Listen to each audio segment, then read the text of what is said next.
योगिक संस्कृति में हम भोजन को 3 वर्गों में बांटते हैं। पॉजिटिव प्राणिक भोजन, नेगेटिव प्राणिक भोजन और जीरो प्राणिक भोजन। पॉजिटिव प्राण का मतलब है कि जब आप उसे खाते हैं तो वो शरीर में एक तरह की प्राणिक ऊर्जा लाता है। नेगेटिव प्राण शरीर से ऊर्जा निकाल लेता है। जीरो न देता है न लेता है, उसे बस स्वाद और आलस के लिए खाया जाता है। तो If you eat positive pranic food, energy will reverberate in a dynamic way. अगर आप पॉजिटिव प्राणिक भोजन खाते हैं तो ऊर्जा सक्रिय रूप से स्पंदित होगी। खासकर कुछ चीजें जो बहुत ज्यादा पॉजिटिव हैं, उनमें से एक है सफेद कद्दू। सफेद कद्दू बहुत ज्यादा पॉजिटिव है। आप मेरे ख्याल से इन दिनों आप सिर्फ उसे अपने घर के सामने लटकाते हैं या सड़क के 3 कोनों पर तोड़कर भैंस को दे देते हैं, लेकिन आप उसे नहीं खाते।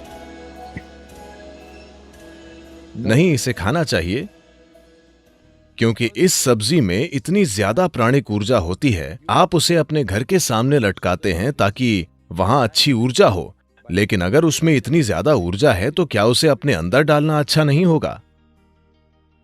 उसे आपके अंदर डालना अच्छा है, खासकर अगर आप इस पर कई प्रयोग हुए हैं। अगर आप रोजाना 1 गिलास सफेद कद्दू का जूस पिएं तो आपके शरीर में कैंसर कोशिकाओं की संख्या बहुत कम हो जाएगी और आप साफ तौर पर देखेंगे कि आपकी बुद्धि की तीक्ष्णता बढ़ जाएगी।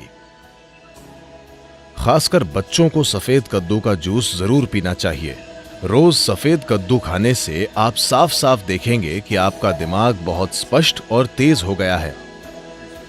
कुछ हफ्तों तक सफेद कद्दू का सेवन करने से ही यह दिखने लगेगा। आप देखेंगे कि सुबह आप कॉफी पीते हैं, वो आपको चिड़चिड़ाहट के साथ ऊर्जा देता है।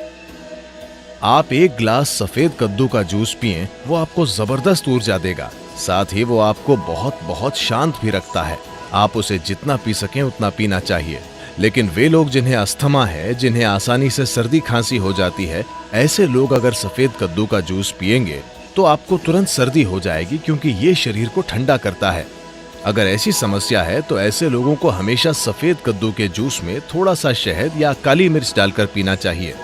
ये सफेद कद्दू के ठंडक लाने वाले असर को कुछ हद तक कम कर देगा। जब हम जिंदा रहने के लिए खाते थे तो हमें जो मिलता था हम खा लेते थे। अब जबकि हम चुन सकते हैं, हमें वो चुनना है जो शरीर के लिए सबसे अच्छा है। अगर हम इस तरह नहीं चुनते तो हम किसी तरह जीकर चले जाएंगे। ये सारी चीजें सिर्फ उन लोगों के लिए महत्वपूर्ण हैं जो लगातार कोशिश कर रहे हैं कि अपने जीवन को बेहतर कैसे करें, थोड़ा और बेहतर काम कैसे करें, जीवन के दूसरे आयाम को कैसे खोलें। अगर ऐसी चिंताएं हैं, फिर आप इस मशीन में किस तरह का भोजन या ईंधन डालते हैं, ये बहुत बहुत महत्वपूर्ण है।